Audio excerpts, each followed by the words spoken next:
하나님 말씀 보겠습니다. 사사기 18장 1절에서 6절입니다. 그때에 이스라엘의 왕이 없었고 단 지파는 이때에 거할 기업의 땅을 구하는 중이었으니 이는 그들이 이스라엘 지파 중에서 이때까지 기업의 땅 분배함을 얻지 못하였음이라. 단 자손이 소라와 에스다올에서부터 자기 온 가족 중 용맹 있는 5사람을 보내어 땅을 탐지하고 살피게 하며 그들에게 이르되 너희는 가서 땅을 살펴보라 하매 그들이 에브라임 산지에 가서 미가의 집에 이르러 거기서 유숙하니라.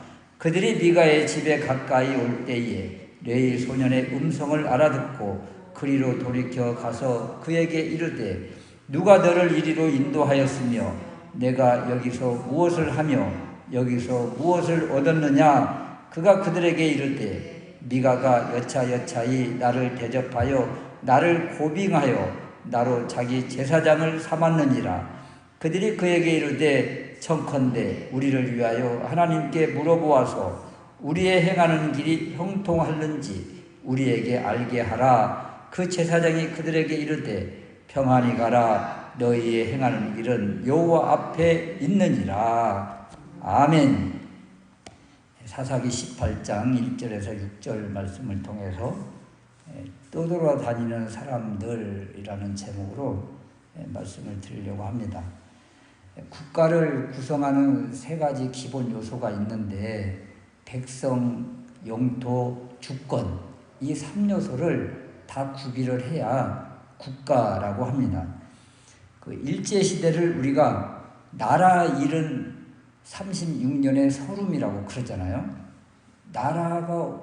나라를 잃어버렸다. 국가를 제대로 구성하지 못했다. 그때 시대에 땅도 있었잖아요. 우리 땅. 또 백성도 있었어요. 무엇이 없었는가 하면 주권이 없었어요. 주권을 일본에게 이제 빼앗겼던 것이죠. 그래서 이 주권을 회복하려고 그렇게 많은 독립군들이 생명을 내놓고 이렇게 싸웠던 것입니다. 그래서 백성도 있고 주권도 있는데 또 땅이 없으면 또 나라라고 할 수가 없어요. 오늘 단지파가 나오는데 단지파가 분배받은 땅은 있는데 그 땅을 제대로 지키지 못하고 다른 땅을 찾아서 떠나는 이런 모습을 보여주고 그러다가 그 대표자들 정탐군 이렇게 땅을 탐지하러 가는 사람들이 미가의 집에 들렸다가 또 떠돌이였던 그 레위인 제사장 소년을 또 만나는 이런 모습. 그래서 떠돌이 제사장 또 떠돌이 단지파 이제 이런 사람들 이런 지파를 통해서 하나님이 우리에게 주시는 이제 메시지가 무엇인가 이런 것입니다. 첫 번째는 우리 자신에게 주어진 하나님께서 우리에게 주신 것을 소중히 여기고 그것을 지키려고 힘쓰는 거룩한 몸부림 이것을 열정이라고 하는데 열정이 필요하다 이런 거예요. 17장 8절에 보면 17장 8절에 이 사람은 그 유다 베들레헴에 있는 레위 소년이 있잖아요. 이 소년 레위인이 거할 곳을 찾아 베들레헴을 떠나 돌아다니는 모습입니다. 베들레헴이 원래 자기가 거할 땅이고 그곳이 사역지고 사명지예요. 이 소년 레위인에게는. 그래서 떠돌아다니다가 에브라임 지파 미가의 집에 이렇게 스카웃돼서 그 가정 제사장이 되었잖아요. 레위 지파는 각 지파별로 흩어져서 그 지파 내에서 거할 곳을 받고 그 땅에서 살아야 됩니다. 그리고 그 지역에서 이제 율법, 규례, 계명들을 이렇게 가르쳐야 되는 거예요. 그러면 이 떠돌이였던 이 사람이 원래 지금 거해야 될 곳, 하나님께서 정해주신 곳이 어디예요? 유다 베들레헴입니다. 그러면 유다 베들레헴이면 얼마나 좋은 위대한 장소예요. 이스라엘 지파 중에서 최고의 지파가 유다 지파예요. 그런데 유다 지파 가운데서도 또 베들레헴은 오래전 선지자들을 통해서 예언되어진 곳이잖아요. 베들레헴 에브라다에서 이제 메시아가 태어날 것을 이렇게 약속된 이런 곳인데, 아직까지 이런 것을 잘 모른다고 하더라도 자기가 거한 곳이 베들레헴이라는 것은 알잖아요. 베들레헴. 이건 떡집이라는 거예요. 떡집이어서 하나님께서 떡을 풍성히 베풀어 주실 그런 장소, 그런 지역이에요. 지금은 잠시 잠깐 큰 기경 흉년이 들어서 먹을 것이 없지만 때가 되면 또 하나님이 은혜를 베풀어 주실 장소가 베들레헴입니다. 그런데 이 좋은 지역을 떠나서 나그네처럼 돌아다니다가 살 길을 찾는 레위인 소년, 이 소년을 우리가 볼 수가 있어요. 그런데 이런 사람이 룻기에도 나와요. 룻기 1장 1절에 보면 사사들의 치리하던 때에 그 땅에 흉년이 들어 유다 베들레헴에 살고 있던 엘리멜렉 가정이 모압으로 가서 우거하다가 그 모압 땅에서 엘리멜렉 두 아들 다 죽고, 그리고 며느리들과 이제 시어머니 나오미 이렇게 살다가 결국은 나오미와 룻만 다시 고향 이 베들레헴으로 돌아오는 그런 여정을 기록한 것이 이제 룻기인데, 이 룻기에서도 베들레헴을 떠났다가 결국 그냥 남자들이 다 죽음을 당하는 이런 안타까운 사건을 소개를 해주지요. 그래서 이 베들레헴을 떠나 살 길을 찾아 헤매는 레위인 소년의 그 이미지가 그 룻기에서도 나오고, 이렇게 그런 이미지를 계속 우리에게 주는 거예요. 무슨 이야기냐면, 지금 조금 힘들고 어렵다고, 먹을 것이 부족하다고 하나님께서 허락해 주신 그 땅을 떠나면 안 된다, 이것을 보여주고 있는 것이죠. 지금 레위인 소년만 그런 것이 아니고 오늘 18장에 보면 이제 단지파도 똑같은 모습을 보여줘요. 18장 1절 말씀에 보면 그때에 이스라엘의 왕이 없었고 단지파는 이때에 거할 기업의 땅을 구하는 중이었으니, 땅을 구하러 다니잖아요.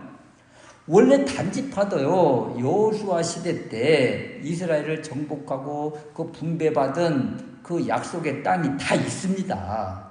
그런데 그 받은 땅을 온전히 차지하지 못하고 내 것 삼지 못하고 지금 다른 곳에 지금 땅을 찾으러 다니는 이런 모습이에요. 그러니까 하나님께서 주신 땅이 있는데 그 땅을 제대로 정복하지 못하고 관리하지 못하고 다스리지 못하고, 그러므로 이제 다른 구역으로 지금 땅을 차지하러 가는 그런 모습을 보여주고 있는 거예요. 그 1절 후반절 말씀에 보면 이때까지 기업의 땅 분배함을 얻지 못하였다. 이것은 더 정확한 의미는 자기들에게 주어진 땅을 차지하지 못했다. 그리고 그곳에서 정착하지 못하고 있다. 이것을 보여줘요. 그곳에서 정착하지 못하면 결국 이렇게 또 부평초처럼 흘러다니는 거잖아요. 우리도 이 나무를 이렇게 옮겨서 심을 때 이 뿌리가 다 정착할 때까지 애를 써야 돼요. 계속 물을 주고 또 이렇게 그늘막을 해주고 어느 정도의 시간을 이렇게 관리를 하면 뿌리를 이렇게 내리면 그 다음부터는 이제 신경을 안 써도 걔들이 다 잘 자라거든요. 근데 이 단지파는 자기들에게 주어진 그 땅을 차지하려고 하는 그런 몸부림, 노력, 수고도 없어요. 그러다 보니까 그 땅에서 뿌리를 내리지 못하는 거예요. 그래서 결국 다른 데로 지금 눈을 돌려서 땅을 찾으러 다니는 이러한 모습이다. 그래서 떠돌이 레위인처럼 단지파도 떠돌이 지파가 지금 되고 있다. 이 분배받은 땅은 지금 어떻게 하고 다른 땅을 지금 넘보고 있는 그런 모습이에요. 그런데 안타까운 것은요, 우리가 그동안 계속 삼손을 살펴봤잖아요. 얼마나 그 강력한 힘을 발휘했어요. 괴력을 발휘했잖아요. 나귀 턱뼈 하나로 막 1000명을 죽이기도 하고, 얼마나 힘이 셌던지 마지막 죽을 때는 그 신전의 두 기둥을 한 번에 막 무너뜨려서 그 안에 밖에 있는 사람들이 다 이렇게 죽음을 당하는 그 놀라운 일을 하고 최후 장렬하게 죽음을 맞이했는데, 이 삼손이 어떤 지파예요? 단지파 사람이에요. 단지파. 그런데 오늘 말씀해 보면 단지파는 자기 땅도 지금 차지하고 하지 못하고 있었어요. 너무 안타깝잖아요. 단지파의 삼손과 같은 그렇게 위대한 힘 있는 장사가 있었는데, 아니 그때 좀 이 삼손을 지도자로 세우고, 그리고 백성들이 또 뒤에 살펴보면 알겠지만 600명의 군대를 일으키기도 하거든요.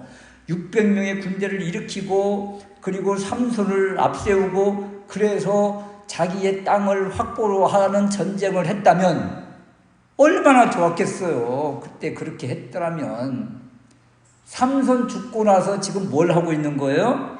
삼손 있을 때는 관심도 없다가 이 블레셋과의 전쟁 또는 내 땅을 차지해야 된다는 그런 거룩한 열망, 이런 거 다 그냥 무관심한 채 살다가 이 거룩한 이 용맹 있는 이 사람 죽고 나서 그 다음에서야 지금 이 땅을 차지하려고 하는 이런 단지파의 모습을 보면 너무 안타깝다. 주어진 기회, 얼마나 좋은 기회였어요. 그 좋은 기회를 날려버리고 그 다음에서야 이제 그 땅을 차지하지 못하고 이제 새로운 땅을 보기 위해서 이렇게 돌아다니고 있다, 이런 거예요. 그런데 이런 모습이 좋은 모습이 아니라는 거예요. 1절 말씀에 어떻게 소개를 하는가 하면 그때에 이스라엘의 왕이 없었다 그러잖아요. 결국 하나님을 왕으로 모시고 섬기지 못하고 결국 자기들 생각들대로 자기 눈에 좋은 땅을 차지하러 다니는 거예요. 그러니까 하나님이 주신 귀한 약속이 있잖아요. 말씀이 있고 언약이 있고 그리고 땅이 있는데 그것에는 관심이 없고 자기 눈에 좋은 곳, 편한 곳, 이곳을 지금 찾아 헤매는 단지파의 모습. 이 모습이 오늘날 우리에게는 어떻게 다가오는가 하면 하나님께서 주신 사명, 직분, 말씀 이런 것에는 별 관심이 없고 어디에만 관심이 있는가 하면 성공, 부유, 건강, 축복 이런 것만 찾아 헤매고 정말 하나님께서 원하시는 그것은 내팽개치는 그런 모습이 단지파의 모습이고 오늘날 우리에게도 혹시 이런 모습이 있지는 않는가 점검을 해봐야 되겠다. 그래서 먼저 주님께서 주신 것, 또 맡겨주신 것, 그것을 먼저 감사할 줄 알아야 되고 그것을 지키려고 몸부림치면 그 다음은 부수적으로 하나님이 은혜를 주시고 채워주시는 것이 성공, 부유, 건강, 축복 이런 것들이죠. 그러니까 우선순위가 바뀌면 안 된다. 이것을 레위인 소년과 단지파를 통해서 우리에게 교훈으로 주고 계신다. 이런 것입니다. 두 번째는 단지파의 그 정탐꾼과 미가 집에 있는 그 레위인과의 만남을 이렇게 보게 되는데 두 사람의 만남이 어떤 모습이에요? 유유상종, 같은 부류, 같은 사람끼리끼리 통하는 그런 모습을 보여줘요. 이 단지파 정탐꾼이 땅을 탐지하러 갔다가 2절 후반절에 미가의 집으로 들어가요. 미가의 집에 유숙하니라. 이 미가의 집이 부유한 집이었다고 그랬잖아요. 은 2만 1천이 1천이 있었으니까 1,100이 있었으니까 이런 이 굉장한 부유한 집이었어요. 그래서 결국 레위인을 월급과 의복을 주면서 가정 제사장으로 삼았잖아요. 그래서 그 동네에서 이제 부유한 집이다 보니까 이 단지파의 정탐꾼들이 그곳에 가서 이제 하루 유하게 되는 이런 모습입니다. 그런데 3절 말씀에 레위 소년의 음성을 알아듣고 이제 서로 만나게 돼요. 레위 소년의 음성을 알아들었다. 이 표현이 주는 의미가 있습니다. 입다 시대에 길르앗과 에브라임 지파 간의 동족 상잔의 비극이 있었을 때 에브라임 지파 사람들이 자기 고향으로 돌아가려고 나루터에서 이제 배를 기다리고 있는데 이때 그 에브라임 지파 군인들을 그 수색할 때 구별하는 방법이 있었잖아요. 씨볼렛 해봐 그랬더니 씨볼렛 그랬다고 그랬잖아요. 그게 이 말만 듣고도 음성만 듣고도 어디 사람인가를 당시에 이렇게 구분이 됐다는 거예요. 지역 간에 이렇게 나누어져 있어서 교류가 없다 보니까 언어에 이런 이제 차이점이 있었다. 지금 레위 소년의 음성을 알아들었다는 이야기는 이 사람의 목소리, 톤, 언어 이런 것들이 이거 유다 지파 사람 같은데 이것이 금방 느껴지는 거예요. 유다 지역에 있었던 사람 같은데 이것을 알 수 있는 거예요.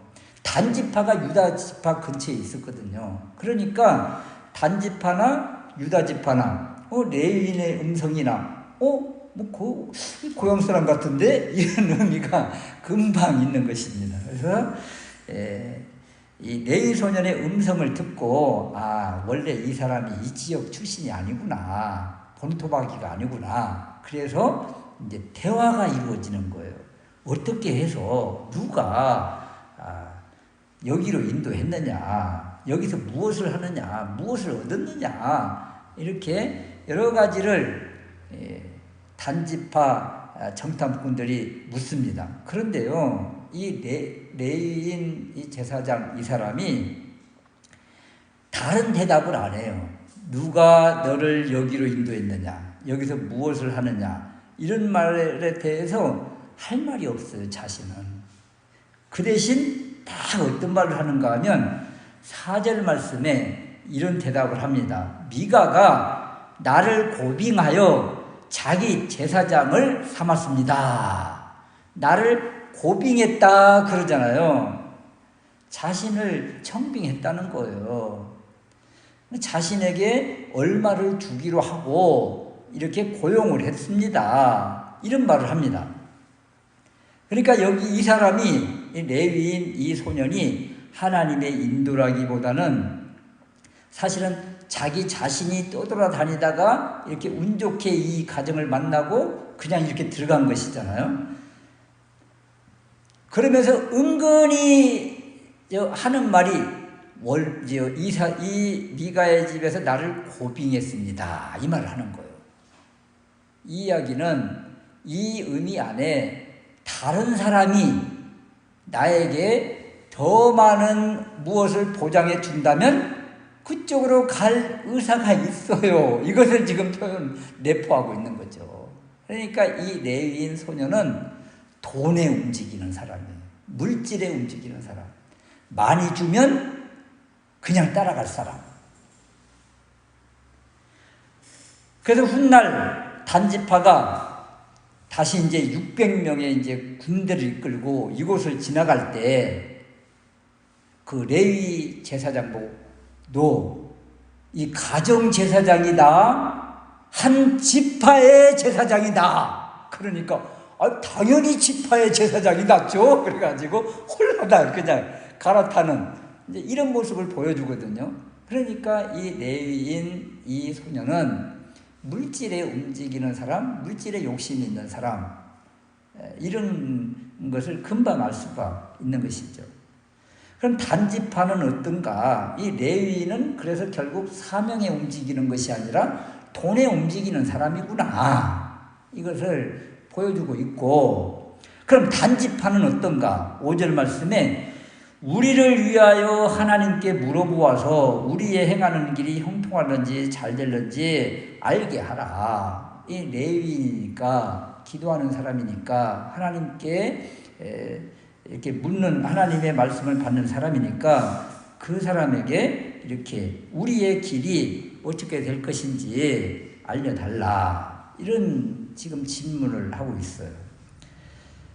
그런데 이것이 제대로 맞는 말이 아니에요. 사실 우리가 무엇을 하든지 어디를 가든지 하나님께 맡기고 구하고 찾고 두드리는 것 맞습니다. 그렇게 해야 되는 거 맞아요.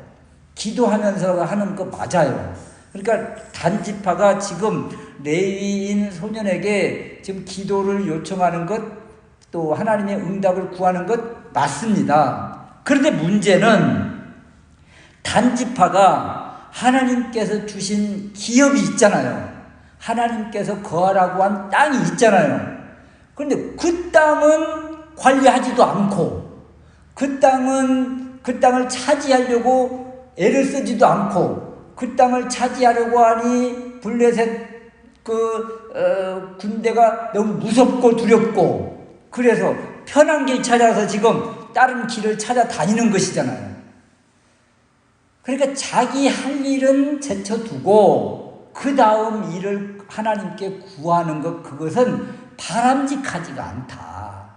기도의 순위가 바뀌었다. 이것을 알 수가 있어요. 이것이 단지파의 허점인 거예요. 잘못된 모습이다. 더군다나 단지파 이 정탐꾼들이 기도를 구하는 레위인은 또 어떤 사람이에요? 돈에 움직이는 사람이었잖아요. 제대로 하나님과의 관계가 형성되어 있지 않고 더군다나 이 사람이 일하는 그 일터, 터전, 기도의 장소 또는 제사 드리는 장소가 어때요? 온통 미가집에 우상을 갖다 놓고 지금 하고 있는 집 안에서 일을 하고 있는 사람이잖아요. 우상을 섬기는 사람과 똑같은 모습이에요. 그런 사람한테 뭘 지금 요청하고 구합니까? 그것부터가 또 잘못이에요. 그래서 단지파가 잘못하는 것이 많다. 그런데 일반적으로 믿는 우리도 이렇게 하는 경우가 너무도 많다는 거예요. 오늘날 우리 믿는 사람들도 하나님께서 주신 일들, 사명들 반드시 먼저 해야 될 것들 그것은 다 제쳐두고 그냥 누가 용하다고 하면 누가 뭐 기도를 많이 하고 뭐 신령한 뭐가 있다고 하면 그냥 무조건 쫓아다니는 그런 부류들, 똑같은 모습이 단지파의 모습과 그 사람이 용하다고 하는 그 사람이 이렇게 겉으로는 레위인 소년처럼 하나님을 참 잘 섬기는 사람처럼 보이지만 내면적으로 이렇게 우상을 붙잡고 있는 경우도 있는데 이런 것들은 보지도 않고 그냥 봉투만 갖다 드리면서 기도 요청을 한다든지 이런 것들이 의외로 우리 한국교회에 아직도 많이 있다는 거예요. 그래서 단지파의 기도를 구하는 모습이 사실은 오늘날 그리스도인 가운데서도 상당수 이런 부분이 있다. 그래서 먼저 우리가 구해야 될 것이 무엇인가 하면 주신 사명, 주신 직분, 주신 일 그것부터 먼저 충성을 다하고 헌신하고 땀을 흘리고 그 다음 또 하나님의 응답을 하나님의 은혜를 구해야지 그것은 다 제쳐두고 그냥 신령하다고 하는 곳 또는 복받을 그쪽만 구하러 다닌다면 그것이 바로 우상숭배의 모습과 똑같다. 이 모습을 지금 레위인 소년과 그리고 단지파를 통해서 우리에게 주시는 것입니다. 그래서 오늘 말씀을 통해서 우리가 깨달아야 될 것이 무엇인가? 무리만 겉모습만 믿는 척 하는 것이 아니라 정말 온전한 신앙을 가지고 주님 주신 사명 그거 붙잡고 몸부림치는 거룩한 열정, 거룩한 열망이 우리들 가운데에서 회복되어야 되겠다. 그래서 맡은 일, 그 일을 충성을 다할 때 하나님의 은혜가 임하지 않겠는가 이런 것입니다. 그래서 레위인 소년과 그리고 단지파를 통해서 우리 자신을 뒤돌아보고 하나님께서 주신 사명들을 다시 한번 붙잡고 더 열심을 다하는 그래서 주님의 주님께서 주시는 은혜를 삶 가운데서 경험하는 우리가 될 수 있으시기를 주님의 이름으로 축원합니다. 아멘.